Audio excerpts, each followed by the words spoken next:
Aparentemente tenemos un problema. Y el problema es que ningún ser humano puede decirse santo o justo, porque la Biblia dice que no hay justo ni aun uno y todos nos hemos descarriado. Sin embargo, en Apocalipsis nosotros encontramos la perseverancia de los santos, la paciencia de los santos. Pablo, cuando escribe sus cartas, escribe a los santos que están en tal iglesia. ¿Cómo poder entender esta aparente contradicción? ¿Es posible ser santo? ¿Cuál es el concepto de santidad que tú tienes? ¿Santo es una escultura que se dedica a alguien que vivió una vida totalmente diferente? ¿O santos podemos ser todos? ¿Es posible la santidad? Nosotros ya hemos visto que la Biblia tiene una sola teología, entonces cada vez que hay una aparente contradicción, el problema no es la Biblia, el problema soy yo, donde necesito comprender en su contexto qué significa ser santo. ¿Tiene que ver con mi propia naturaleza o tiene que ver con lo que Dios hace en mi vida? Bienvenido a un nuevo episodio de Biblia Fácil. Y hoy vamos a hablar sobre el tema que tiene que ver con santidad y justicia. Así que felicitaciones por estar allí del otro lado. Toma tu Biblia y como lo estamos haciendo durante toda esta serie, estamos brindando respuestas a las inquietudes o preguntas que siempre surgen en nuestra mente. ¿Es posible ser santo? La respuesta está aquí. Bienvenido. Bienvenidos amigos una vez más por estar aquí en este programa y saludamos a Josué, quien hoy está también con nosotros, a partir de hoy participando en los próximos programas. Vamos a orar y vamos al tema de hoy. Querido Dios, queremos agradecerte por esta oportunidad que tenemos de estudiar tu palabra. Y hoy queremos encontrar en ella una vez más luz para nuestra vida. Que tu Santo Espíritu sea el Maestro que nos guía a través de tu palabra. En el nombre de Jesús. Amén. En el Nuevo Testamento vamos a encontrar 4 expresiones que pueden ser un poco complejas para aquel que primera vez lee la Biblia.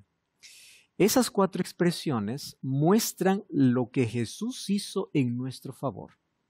La primera expresión es la expresión propiciación. La segunda es justificación. La tercera tiene que ver con reconciliación. Y la cuarta, les digo de aquí porque tiene que ver con el tema. Propiciación viene del ambiente de culto. Dice así: Dios hizo propiciación en nuestro favor. ¿Qué cosa era propiciación? Propiciación tenía que ver con sacrificios. ¿Y por qué viene de ambiente de culto? Porque en las religiones paganas, para apaciguar la ira de los dioses, se hacían sacrificios, incluyendo sacrificios humanos. No estamos hablando solo de sacrificios animales, sacrificios humanos. A tal punto que, por ejemplo, Moloch era un ídolo que tenía brazos extendidos y aparecía sentado. Al pie de los brazos extendidos había un hueco donde salían llamas. Los padres que tenían tanta devoción y amor al ídolo colocaban a sus hijos vivos. En la Biblia nosotros encontramos incluso a uno de los reyes del pueblo de Israel haciendo ese tipo de sacrificios, Manasés.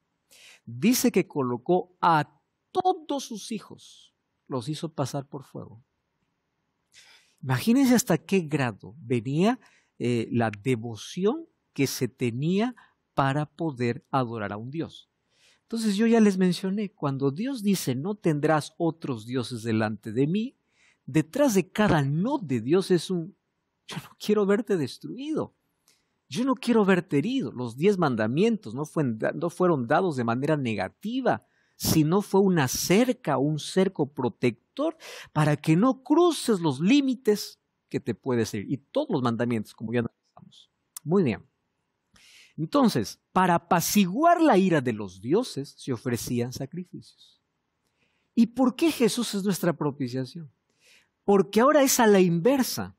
No es el ser humano que sacrifica, es Dios quien ofrece el sacrificio.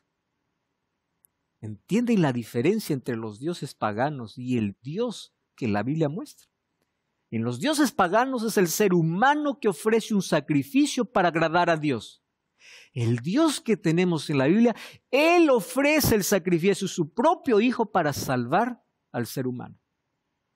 ¿Cómo es totalmente invertido el asunto? Entonces, allí viene la expresión propiciación. Jesús sustituye, Él toma mi lugar. Yo merecía estar allí. Entonces, propiciación viene del ambiente de culto. ¿Correcto? Luego encontramos la palabra, bueno, no importa el orden, reconciliación. Reconciliación viene del ambiente familiar. Cuando existe una pelea, ¿qué cosa es lo que se espera? ¿Cómo sobreviven los matrimonios por muchos años? No porque nunca pelearon, sino porque aprendieron a reconciliarse. Entonces la Biblia presenta que Jesús hizo la reconciliación por una razón, porque todos los seres humanos nacimos siendo enemigos de Dios, todos. ¿Qué nos hace enemigos de Dios? El pecado. Ser hijo de Dios es una elección. Suena bonito decir, todos somos hijos de Dios, pero no es una verdad declarada en la Biblia. Juan 1, 11 y 12 dice, todos los que lo recibieron y los que creen en su nombre, les dio potestad de ser llamados hijos de Dios. Primera de Juan 3, 1. Mirad cuál amor nos ha dado el Padre para que seamos hechos hijos de Dios. Todos somos criaturas de Dios, creación de Dios, pero ser hijos de Dios es un acto de fe, es una elección. Yo elijo ser hijo de Dios. Juan 8:44, Jesús dice a los fariseos, ustedes son hijos del diablo, porque él es homicida desde el principio. Él no permaneció en la verdad y es el camino que ustedes están siguiendo. Porque ser hijo de Dios es un asunto de elección. Entonces, para ser hijo de Dios, Cristo tuvo que establecer un puente para reconciliarnos, porque había un abismo entre ambos, entre Dios y el ser humano. Ese abismo llamado pecado se colocó una cruz. Y a través de la cruz somos reconciliados. Reconciliación. Y viene la palabra justificación. Justificación viene del ambiente judicial. El juez se sienta y de acuerdo a las evidencias, él es quien determina si es justo o si es inocente o es culpable. Y ahí viene nuestro problema. ¿Cómo nosotros podemos ser justos teniendo nuestra propia naturaleza? Imposible. Y ya aquí definimos el asunto de pecado. Para entender salvación, tenemos que entender pecado. Pecado no es matar, robar, adulterar. Esos son frutos del pecado. Es como si yo dijera, la naranja tiene que ver con el fruto. No, la naranja tiene que ver con la raíz. El fruto es natural. Entonces, cuando uno adultera, miente, mata, roba, es un fruto. El problema es la raíz. Y la raíz es que nosotros venimos a este mundo con una naturaleza pecaminosa y el pecado nos condena a la muerte. A menos que nosotros aceptemos ahora a Jesús, quien nos reconcilia, quien hace propiciación y quien nos justifica. Entonces, cuando la Biblia dice que no hay justo ni aún uno, es porque todos ya venimos siendo enemigos de Dios y nadie es justo. Ah, no, pero yo hago obras de bien, yo soy buenito, yo no hago mal. Eso no tiene nada que ver, porque nadie llega al cielo por lo que hizo. Eso ya lo hemos visto varias veces. Llegamos al cielo por la gracia de Dios. Pero la gracia que salva es la gracia que transforma. Entonces, que quede claro lo que ya hemos venido hablando hasta aquí.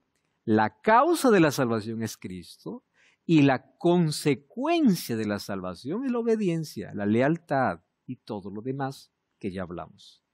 Entonces la pregunta es, ¿yo puedo ser justo o santo por mi propia cuenta? Imposible. Pero sí es posible la santidad cuando nosotros encontramos a Cristo. Sí es posible ser justos, no por nuestras obras, sino porque Cristo coloca sus méritos a nuestro favor. Más o menos funciona algo así. Yo estoy con una camisa manchada, totalmente sucia, y me tengo que presentar en una reunión importante.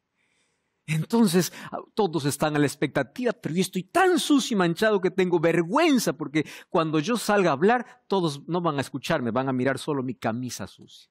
Entonces alguien aparece y dice, sácate la camisa, yo te presto la mía. La camisa no es mía, es prestada. Entonces cuando yo salgo, todos van a quedar allí mirando y dicen, wow, no hay ningún ruido que pueda estorbar aquí la atención, todo está perfecto. Pero cuando yo salgo, yo le digo, mira, esta no es mi camisa, es tuya. Lo mismo sucede con la justicia. Con la justicia es así. Yo soy pecador, yo soy miserable y necesito de Jesús. Jesús dice, tranquilo, dame esa ropa sucia, ponte la mía. Y cuando yo paso por el juicio celestial, mira mi ropa y dice, estás limpio, eres justo. Y yo paso con una sentencia, eres inocente, solo que la ropa no es mía. La justicia no es mía. ¿De quién es? De Cristo. Esa es la importancia de entender salvación. No me salvo por lo que hago, sino por lo que Cristo hace en mí. Así es la única manera de poder encontrar justicia y santidad. Ahora, dentro de este aspecto de justicia y santidad, existen 3 elementos que hoy queremos estudiar. Primer elemento, gracia. Segundo elemento, fe. Y tercer elemento, obediencia. Gracia, fe y obediencia. ¿Correcto?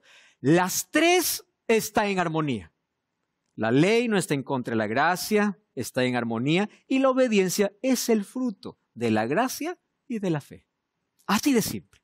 Por eso vamos a comprender por qué hay algunos textos bíblicos que hablan mucho acerca de la ley como si fuese un medio, aunque sabemos que no es un medio de salvación, pero lo coloca como una característica principal. Inclusive, la ley es colocada como una característica de aquellos que se pierden si no lo obedecen. 2 ejemplos prácticos, ¿correcto? Mateo 7, 21 al 23, un texto conocido. No todo el que me dice Señor, Señor entra al reino de los cielos, sino el que hace la voluntad de mi Padre que está en los cielos. Y aquí dice el texto, muchos me dirán aquel día, Señor, Señor, en tu nombre profetizamos, en tu nombre echamos fuera demonios, en tu nombre hicimos milagros. Entonces les declararé, nunca os conocí, apartaos de mí, hacedores de maldad. Es un texto que ya lo hemos leído aquí. Ahora, ¿dónde está la maldad de esta gente? Si esta gente solamente hacía milagros, profetizaban y echaban fuera demonios. ¿Cuál está la maldad? ¿Dónde está la maldad? Cuando nosotros vamos para el original, para el griego, encontramos que esta expresión hacedores de maldad, miren, es más o menos, se lee exactamente en el griego así. Los obrando la violación de la ley. Solo que traduciéndolo literalmente no tiene ningún sentido. Ese es el desafío que tienen los traductores. Como ya le mencioné, al poder traducir, por eso tenemos diferentes versiones de la Biblia. Entonces, ¿cómo traducen esta expresión los traductores? Simple, los que obran violando la ley, muy bien, los que hacen maldad. Pero el sentido original de la palabra debe ser así. Nunca os conocí porque ustedes obraron violando mi ley. ¿Entienden aquel concepto? Entonces aquí pareciera que Jesús está diciendo, miren, nunca os conocí porque no guardaron la ley. O sea, que la ley es la causa de la salvación. No está diciendo eso, sino que la ley tiene un lugar importante dentro de la justificación y santificación. Entonces, echamos fuera demonios en tu nombre, cantamos, aleluya, dijimos, hicimos milagros. ¿Y si finalmente no hicieron mi voluntad? Obraron, hicieron cosas buenas, pero ¿qué? Estuvieron lejos de los principios. Apenas un texto, otro texto. El apóstol Pablo escribe a los tesalonicenses su segunda carta, en el capítulo 2, versículo 3. Dice, nadie los engañe en ninguna manera porque esto no sucederá sino sin que venga primero la apostasía. Apostasía es apartarse del camino de verdad. Y se manifieste el hombre de iniquidad, el hijo de perdición. En ese tiempo había mucha novedad, como cada vez hoy existen algunas alarmas, ¿no? Diciendo, ya, Jesús está volviendo ahora. Y claro que Jesús está volviendo, pero no podemos poner ninguna fecha. poner alguna fecha o alertar de manera innecesaria. Es totalmente antibíblico. Sé que Jesús está volviendo, sé que su venida es inminente, pero el hecho de poder colocar falsas alarmas no es bíblico. Ahora, ¿qué sucede? Ahí estaba toda esa novedad dentro de la iglesia. Y ahí Pablo escribe la carta y dice, espera un momento. Antes que Jesús venga, tiene que aparecer el hombre de iniquidad, el hijo de perdición. ¿De quién estaba hablando? De un poder apóstata que aparecería tiempo después, que terminaría el imperio romano como imperio. Porque Roma, recuerden, nunca dejó de existir. Roma se dividió solo en dos fases, la Roma imperial y la Roma religiosa. Entonces, antes tiene que aparecer eso. Solo que cuando vamos al original encontramos ahí en el griego antropos, joanomía, juíos o jalopeia. ¿Qué significa? El hombre de la violación de la ley, el hijo de destrucción. ¿Quién es el hombre de iniquidad? El hombre que viola la ley. Si ustedes se dan cuenta en esos dos textos, aparentemente la distinción está en la ley de Dios. Pero hasta aquí hemos estudiado que la causa solamente es la gracia de Cristo. Muy bien, nuevamente, 3 elementos. ¿Cuáles son? Gracia, fe, obediencia. Esos 3 elementos van juntos. La causa de la salvación es Cristo. La obediencia es la consecuencia. Es como si yo dijera, quiero ver la naranja, pero veo los frutos. A veces hago, qué bueno el fruto. A veces, qué bueno el tronco, qué bueno el árbol. Pero todo es lo mismo.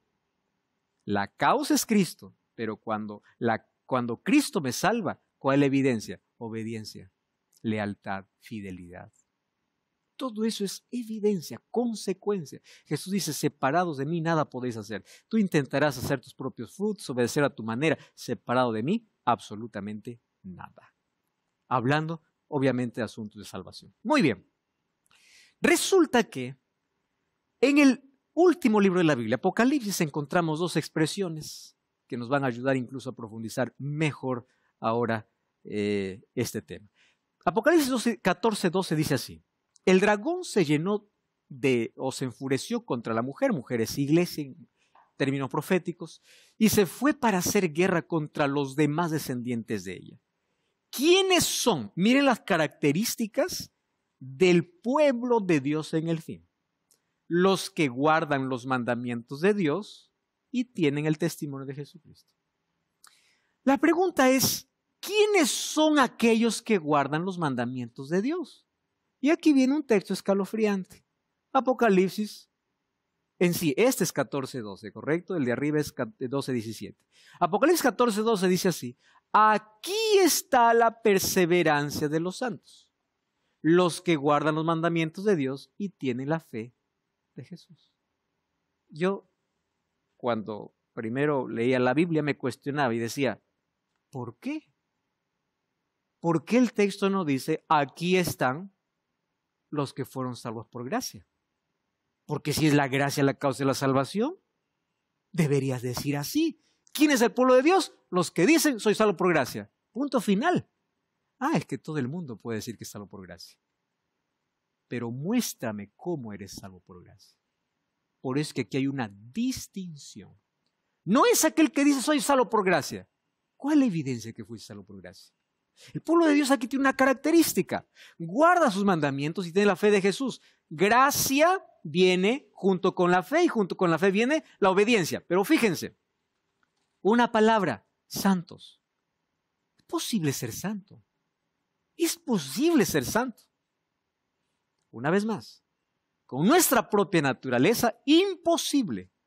Mas si aquí existe un grupo de santos, quiere decir que es posible. ¿Quiénes son entonces? ¿O cómo llegar a formar parte de ese grupo? ¿Es teniendo que hacer algo o aceptando lo que Dios hizo en mi vida? ¿Cómo es que viene la santidad? Muy bien, vamos entonces a analizar ese proceso. Y en la Biblia vamos a encontrar que existen 3 palabras importantes en el proceso de la vida cristiana. Porque la vida cristiana no es estática. La vida cristiana es progresión.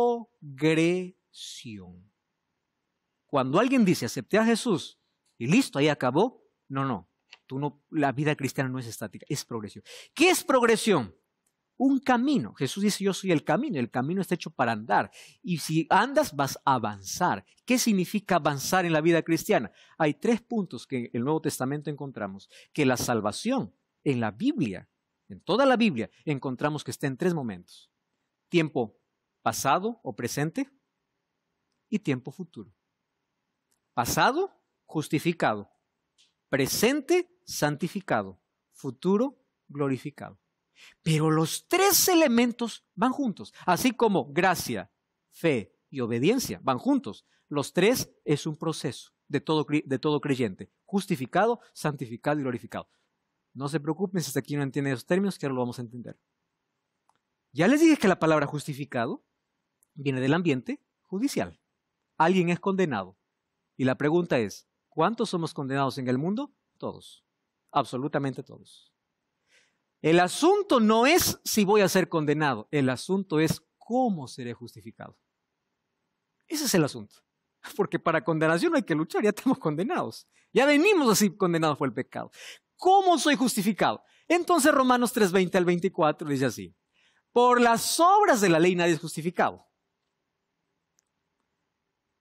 Pues por medio de la ley viene el reconocimiento del pecado. Pero ahora, aparte de la ley, se ha manifestado la justicia de Dios atestiguada por la ley y los profetas. Esta es, pues, no hay distinción porque todos pecaron. Todos. Esa palabra no excluye a nadie.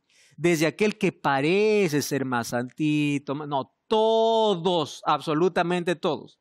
Y la justicia de Dios, por medio de la fe en Jesucristo, también es para todos. Miren, a mí me encanta mucho cuando hay expresiones en la Biblia que se repiten.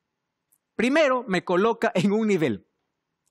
Delante de Dios, Él como tiene un cargo está más arriba. No. Abajito, donde están todos. No es que Él es importante. No. Todos. No es que Él es generoso. ¿No entendiste que es todos? Entonces, ante Dios no hay función, no hay cargo, no hay pastor, no hay miembro, todos. Entonces quitemos la cabeza, Él es más justo, Él es más santo, Dios le escucha a Él más. No, todos pecamos, todos, igualitos. Delante de Dios no hay VIP, no hay asiento VIP, delante de Dios no hay preferencia, delante de Dios no hay, todos. ¿Correcto? Muy bien. Si todos han pecado, también todos pueden ser justos. Qué linda oferta, ¿no? Entonces, si yo ya estoy en una condición, yo puedo pasar a otra. El asunto es cómo. Y el texto es claro. No son por tus obras. No es por lo que haces. No es porque, voy a la iglesia, hago esto. No. Ahora viene, por medio de la fe en Cristo. ¿Por qué mencioné el término iglesia? Porque hay tanta gente que se contan diciendo, voy a la iglesia y ya te salvo. No. Lo que te salva es Cristo. Ahora, quiero decirte una cosa. Si eres salvo por Cristo, vas a ir a la iglesia, por supuesto. Pero no es la iglesia la que salva, es Cristo. Hay gente que está tan feliz de que su nombre esté en una iglesia. El asunto es que tu nombre esté en el libro de la vida. Hay tanta gente que se denomina cristiana, pero vive sin Cristo. Entonces, la iglesia es importante en la vida de todo creyente. Necesitamos ir. Es un lugar de imperfectos, donde todos luchamos, donde todos buscamos la gracia de Dios. Es necesaria, pero no nos salva. La salvación viene por Cristo. Entonces, yo puedo pasar de una condición a otra por medio de la fe. ¿En quién? En Cristo. Entonces, es por Cristo quien yo puedo ser justificado. Siendo justificado gratuitamente por su gracia mediante la redención. Ahora miren el juego de palabras. ¿Cuántas palabras ahí son claves? Ley, fe y gracia. Ahí están las 3 palabras. Muy bien. Si alguien dice, yo quiero ser justo por la ley, no, ese no es el camino. No es el camino, porque la ley tiene un propósito diferente. No está anulando la ley. ¿Qué está diciendo? La ley no sirve para limpiarte, la ley sirve para mostrarte. Y es diferente.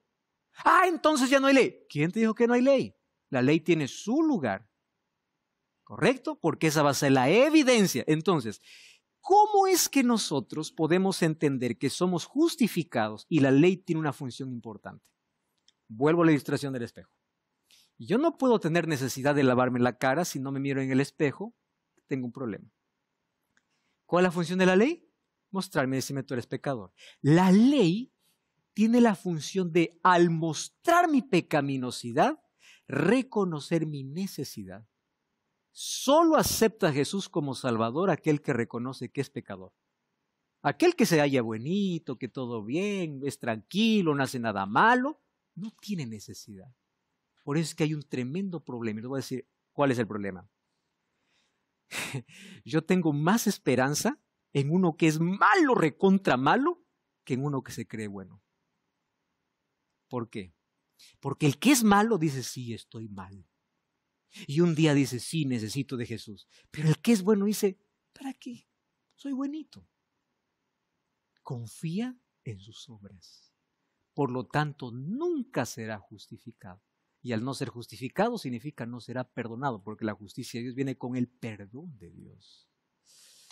¿Tú entendiste cómo la ley, la fe y la gracia van juntas? La ley tiene un lugar específico, no es anulada, tiene que ser observada. Incluso los santos en el tiempo del fin guardan la ley, pero no porque los salva, sino porque tiene una armonía con la fe y la gracia. Así alcanzamos la justificación en Cristo. Apenas está comenzando. Vamos a continuar hablando sobre posible ser santos en esta vida. ¿Cómo puedo ser justificado por Dios? Quiero colocar en tus manos una revista importante para poder comprender mucho mejor este tema.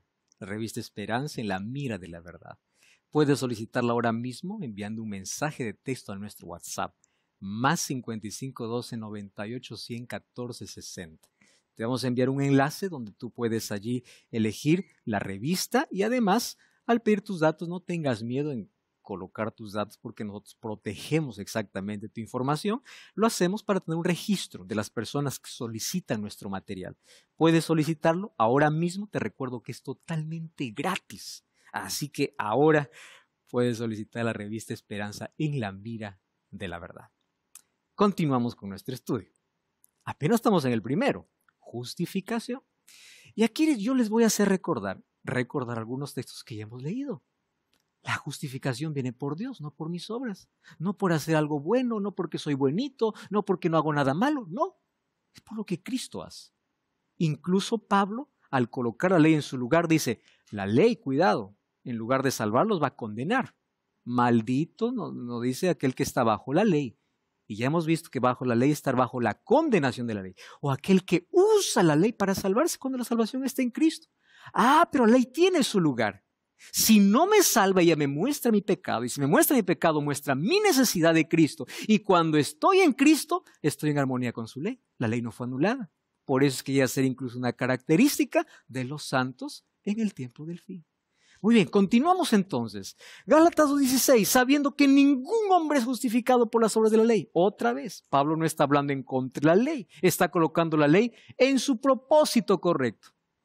Sino por medio, otra vez, fíjense esa palabra, cómo estas tres palabras van juntas. Fe en Jesucristo.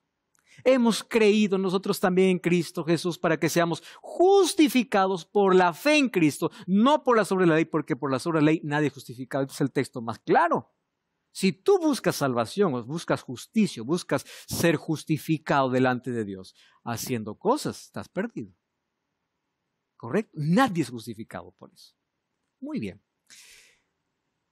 ¿Cómo es justificado el ser humano? Por Cristo. Entonces hay gente que dice, no, es que en el Antiguo Testamento la gente tenía que guardar la ley para salvarse y en el Nuevo Testamento solo la gracia. Mentira, totalmente. Porque la salvación tiene un solo camino y es Cristo. El Cordero de Dios que fue muerto en la cruz, fue muerto en el Edén. Allá murió el Cordero. El camino fue de sangre siempre. Y la fe y la ley y la gracia estuvo siempre. No es que al cielo llega, aquí estamos por la ley, otro grupo, aquí estamos por la gracia. No hay dos evangelios. ¿Cómo fue justificado Abraham? Antiguo Testamento. Génesis 15:6, creyó al Señor y le fue contado por justicia. Romanos 4:3, ¿qué dice la Escritura? Creyó Abraham a Dios. Entonces la salvación siempre fue por gracia. Y la gracia nunca excluyó la ley, porque así como estuvo la ley en el Antiguo Testamento, ¿qué cosa estuvo? La gracia. Y en el Nuevo Testamento continúa la gracia y continúa la ley, porque no hay dos métodos de salvación. Romanos 5.1, justificados, otra vez, ¿se dan cuenta? La palabra justificado se va a repetir muchísimo. Justificados, ¿cómo somos justos?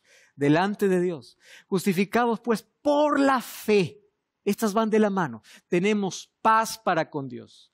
Paz no es una experiencia, no es un sentimiento. Hay gente que relaciona paz con cosas, ¿no? Playa, paz. No, no es paz. Paz, vacaciones. No, no es eso paz. La paz no tiene que ver con momentos. La paz es un regalo de Dios ofrecido a aquellos que son justificados. Entonces, ¿queremos tener paz? Necesitamos estar por la fe justificados. ¿Por medio de quién? Jesucristo. Entonces, ¿cuál es el lugar de la ley en esto? Romanos 3:31. Si siempre está la fe, siempre está Cristo, ¿cuál es el lugar de la ley? ¿Invalidamos la ley por la fe? De ninguna manera, confirmamos la ley. ¿Cuál es el resumen? No hay gracia sin necesidad. No hay necesidad si yo no reconozco que soy pecador. ¿Quién me dice que soy pecador? La ley de Dios. Todo tiene un orden. ¿Dónde yo busco limpiarme? Cuando veo mi sociedad. ¿Quién me muestra mi sociedad? El espejo. Entonces, cuando ya estoy limpio, digo, el espejo no vale, lo voy a romper. No, porque nuevamente puede ensuciarme.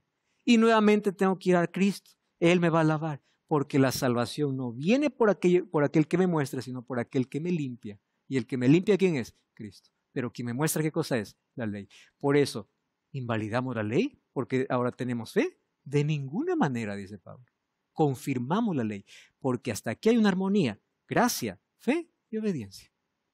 Siempre. No hay manera de poder separarlos. Ahora, vamos a profundizar entre gracia y fe. Santiago 2:17-18. Así también la fe, si no tiene obras, está muerta. Es que hay gente que piensa que fe es decir así, yo creo en Dios, ya tengo fe. Mentira. Santiago 2:19 dice, el diablo también cree y tiembla. Y tiembla, ¿eh? Los cristianos a veces creen, pero ni tiemblan. Si el diablo tiene fe o cree, ¿cuál es la diferencia entre yo creer y él creer? Esta. La fe sin obras es muerta en sí misma. Sin embargo, alguno dirá, ¿tú tienes fe? No, yo tengo obras. Muéstrame tu fe sin obras y yo te mostraré mi fe por mis obras. Es interesante esa expresión. ¿Tú quieres solamente obras sin fe? Ese camino es peligroso. Pero aquel que tiene fe, vienen las obras de manera consecuente. No necesito fabricar. Viene de manera natural. Entonces, fe no es decir, yo creo en Dios. Fe es entrega, fe es renuncia, fe es obediencia. La fe no es estática. La fe es acción. Entonces, la fe y las obras van siempre en las manos. Nuestra fe, dice Santiago 2:17-18, que debe evidenciarse en una vida justa, en buenas obras, que resulta de la transformación que Dios ha operado en nosotros. La gracia de Dios es lo que recibo. La fe es la respuesta. Entonces, cuando yo respondo a la gracia de Dios, la gracia de Dios no viene para dejarme donde estoy. La gracia de Dios viene para elevarme, para perdonarme, para justificarme, no para dejarme donde me encontró. Esto es lo que me encanta de la gracia. La gracia puede ir a la mayor profundidad del ser humano para salvarlo, pero no lo deja allí. ¿Entienden? La gracia no te deja donde te encontró. Hay gente que dice, soy salvo por la gracia de Dios, pero yo sigo haciendo lo que quiero. No te ha alcanzado la gracia aún, porque la gracia nunca te dejará donde te encontró. La gracia siempre te sacará y te colocará en un camino de justificación, santificación, hasta llegar al día de glorificación, que vamos a ver de aquí a poco. ¿Qué es la justificación entonces? La justificación por la fe es un acto legal divino en el que Dios declara justo al pecador sobre la base de la justicia de Cristo. no sobre mis obras. Al mismo tiempo, en la justificación, el creyente recibe el nuevo nacimiento y comienza el proceso de santificación que resultará también glorificación. Y aquí están las otras 3 palabras. Justificación, yo reconozco mi pecado, voy a Jesús, Él me perdona. Cuando Él me perdona, ya no está más mi vestido sucio. He sido cubierto con su perdón, con su vestido. Muy bien, una vez que estoy justo, digo, Señor, ya me perdonaste, amén, aleluya, gloria al Señor. No, hijito, yo te perdoné, ahora camina por la senda que yo te muestro. Ese caminar con Jesús se llama santificación. ¿Qué cosa es la santificación? Levítico 27:8. Santifíquense pues y sean santos, porque yo, el Señor, soy su Dios. Guarden y practiquen mis estatutos. Fíjense, este texto lo hemos leído también. ¿Por qué Dios dice guarden y practiquen mis estatutos? Esta expresión estatuto está haciendo referencia a mandamientos. Yo, el Señor, que los santifico. Muy bien, ¿qué cosa es lo que Dios quería para el pueblo de Israel? Que ellos sean santos. ¿De qué manera ellos evidenciarían la santidad? Obedeciendo. ¿Guardando qué cosa? Sus mandamientos. Entonces, Señor, yo quiero andar en camino de santidad. Anda delante de mi ley. Te coloqué principios. Mi palabra está allí. Eso es santidad. Camina conmigo. ¿Acaso Jesús nos dice, llevad mi yugo? Yugo es, vamos caminando juntos. Ni te adelantes ni te atrases. Vamos juntos. Juntos. Ese yugo. Aparentemente es un límite. Ustedes saben que la palabra yugo viene de 2 toros que están arando. Aparentemente el yugo te limita. Porque un toro que quiere correr, el otro no puede porque tiene el yugo, ¿verdad? Aparentemente hay un límite, aparentemente. Lo mismo sucede cuando caminamos con Dios, aparentemente hay un límite. ¿Cuáles son esos límites? Su ley. Su ley. Un límite. Camina conmigo. Yo te enseñaré a ser manso y humilde. Y después dice, y hallaréis descanso para vuestras almas. Mateo 11:28 al 30. Ahora, ¿Dios quería que solamente Israel sea santo? No. Vamos al Nuevo Testamento, Hebreos 12:14. Ahora viene todavía con más fuerza esta palabra. Y en Hebreos 12:14 dice, procuren la paz con todos y la santidad sin la cual nadie verá al Señor. Ahora sí cambió mi concepto. Dios no quería que sea santo solo Israel. Dios no quería que guarden los mandamientos solo Israel. Dios también quiere que su pueblo sea santo. Estamos hablando aquí en el Nuevo Testamento, pero aquí viene un énfasis mayor. Sin la santidad, nadie verá al Señor. Wow. Entonces, digamos que todo aquel que quiere ir al cielo tiene que ser santo. La pregunta es, ¿cómo? Muy bien.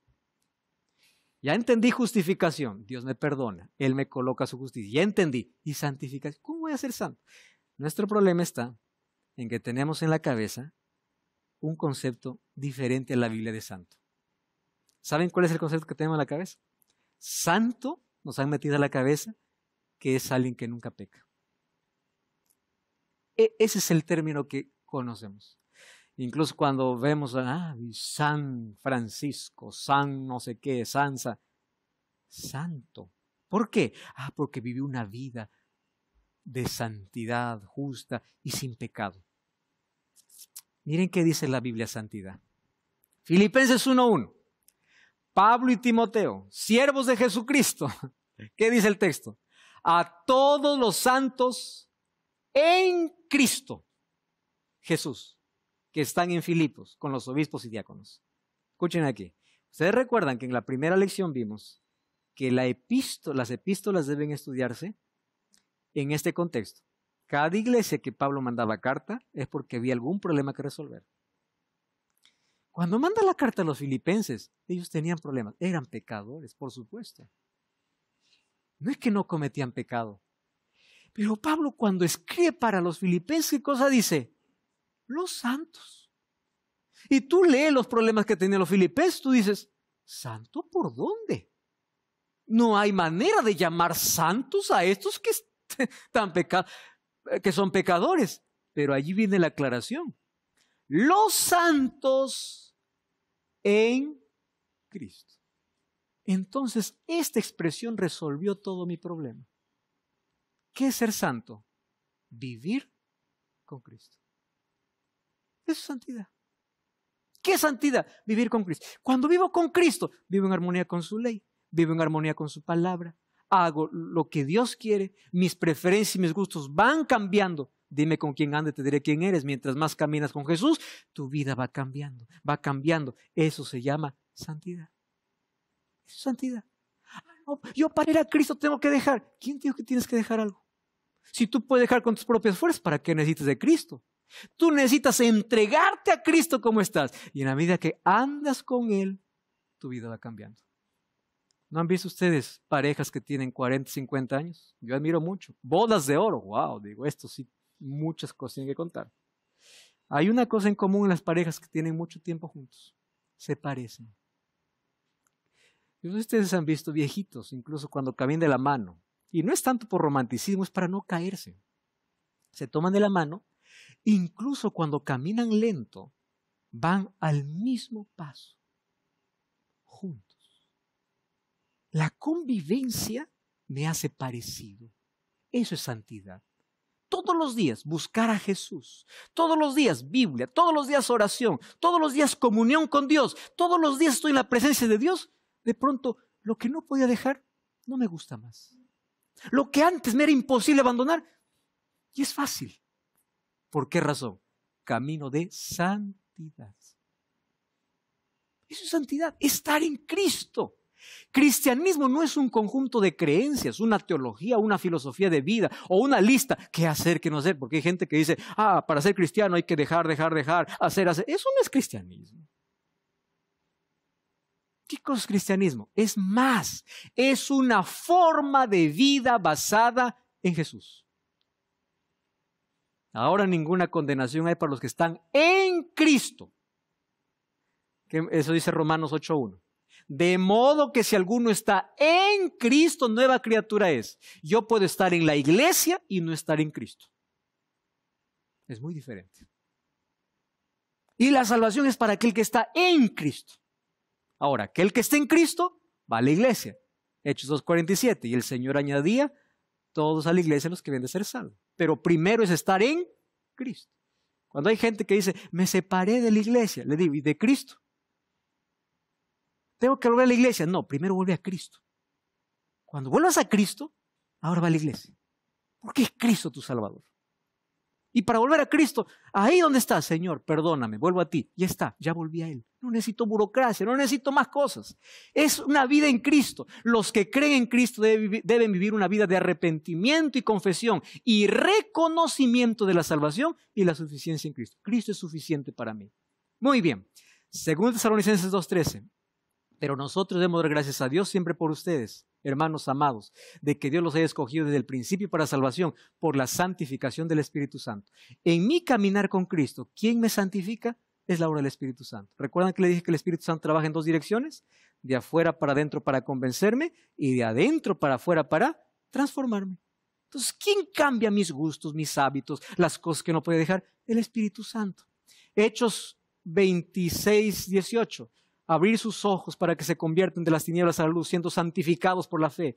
Juan 17:17, santifícalos en tu verdad. La palabra de Dios nos santifica. La santificación es un llamado a una vida íntegra. Es el resultado de que Dios nos ha salvado. Es la obra del Espíritu Santo que nos transforma. Es por medio de la Biblia que somos santificados. Y es un proceso. Y Filipenses 1:6 dice que aquel que comenzó a obrar en nosotros, Él la terminará. Y finalmente que seremos glorificados. ¿Cómo somos glorificados? Somos transformados de gloria en gloria por el Espíritu del Señor. Cuando miramos la gloria del Señor. Por eso Colosenses 3:1 dice, busca las cosas de arriba. Poned la mira en las cosas de arriba, porque tú te conviertes en aquello que miras. Si todos los días miras a Jesús, entonces todos los días serás transformado. Pero llegará un día cuando Cristo regrese. 1 Corintios 15:51. Os digo un misterio. No todos dormiremos, pero todos seremos transformados. Entonces, ¿quiénes son los santos en Apocalipsis 14? Aquellos que han sido justificados, aquellos que por la fe han aceptado a Cristo, guardan sus mandamientos Y ellos están todos los días caminando con Cristo, siendo santificados, glorificados, hasta que un día sean transformados completamente. ¿Cuándo? Cuando Cristo regrese. Amigos, existen 3 P's en la salvación. Dios nos libra de la penalidad del pecado cuando nos justifica. Dios nos libra del poder del pecado cuando nos santifica. Y Dios nos librará de la presencia del pecado cuando nos glorifica. Un día no tendremos más pecado. Eso será la glorificación. Mientras tanto, hoy somos justificados, santificados y transformados. Porque en la medida que nos aproximamos a Dios y vemos su gloria, nuestro carácter cambia. ¿Qué significa dar gloria a Dios? Reproducir el carácter de Dios en nuestra vida. Eso es dar gloria a Dios. Ahora, ¿no te parece tan interesante hoy comprender de que todos tenemos la posibilidad de que a pesar de nuestra condición pecaminosa podemos ser justos, podemos ser santos, podemos ser transformados? Entonces, por favor, no me digas tengo que dejar esto para ir a Jesús. Anda como estás, porque la gracia donde te alcanza no te deja donde estás, te transforma. Mas tú tienes que aceptar su gracia por la fe y ser obediente, porque estas 3 van juntas. Al comienzo yo te dije que habían 4 palabras en la Biblia demostrando el sacrificio de Jesús por nosotros. Tenía que ver con propiciación, tenía que ver con justificación y con reconciliación. Pero había una palabra que faltaba, y es la palabra redención. Fuimos redimidos por Jesús. Redención viene del ambiente de mercado. ¿Mercado? Sí. ¿Qué significa eso? Ahí estaban los esclavos, aquellos que alguien pagaba por un precio para llevarlos a casa o para hacerlos libres. Eso es lo que Jesús hizo con nosotros. Un día todos estábamos siendo esclavos del mal y del pecado por nuestra propia naturaleza, mas Cristo viene y nos ofrece su justicia, su perdón. Y luego nos ofrece santificación, libertad del pecado. El pecado no domina más. Es Cristo quien tiene el control. Es el Espíritu Santo quien guía mi vida. Para que un día pueda ser finalmente glorificado, transformado para siempre y vivir con Él eternamente. Por eso Apocalipsis 14:12 presenta la paciencia de los santos. Aquellos que están en proceso, aquellos que guardan los mandamientos de Dios, son fieles a Dios, aquellos que caminan con Jesús, aquellos que aceptan su gracia, son fieles y tienen fe. ¿Tú quieres ser parte de ese grupo? Ora conmigo. Gracias, Señor, por tu palabra. Danos tu justicia, danos tu perdón, danos salvación. Te aceptamos como Salvador y ayúdanos a ser fieles y obedientes a tu ley. En el nombre de Jesús. Amén. Te espero en una iglesia adventista el 7º día para continuar entendiendo el plan que Dios tiene para la vida. Dios te bendiga. Hasta la próxima. Siempre fui de las que dije, santo no hay nadie, santo solamente es Dios. Eso es una cosa que siempre decíamos. Creo que la sociedad se ha encargado de como poner santos a personas religiosas, como mirarla con un estatus más arriba por sus obras o por cómo han sido, pero como la Biblia es súper clara, santo no hay ninguno. Para ser salvo, yo creía que simplemente era hacer las cosas bien. Ser bueno, dar de comer al necesitado, dar vestido al que no tiene, y con eso me voy a salvar. Y creo que es un tema súper importante, súper relevante tocarlo, porque así se van aclarando muchos puntos. Santo no vamos a llegar a ser nunca hasta que venga Jesús y seamos transformados. Ahí vamos a ser obviamente santos. Pero antes de eso no hay ninguno santo, sino que, como dije anteriormente, nos apartamos del pecado y nos santificamos. Tiene un significado muy especial, porque significa que nosotros somos especiales. Alguien murió por nosotros, que es también el mismo que nos creó. Si bien la fe viene por el creer, y ahí es cuando después empiezan a nacer las buenas obras. Si creo o no creo, bueno, pero hago las cosas porque soy bueno, porque tengo un corazón dulce. Pablo es un referente muy grande en la Biblia, pero hasta él dice que él tiene un aguijón que le gustaría que Dios se lo sacara, pero él le dice, bástate en mi gracia.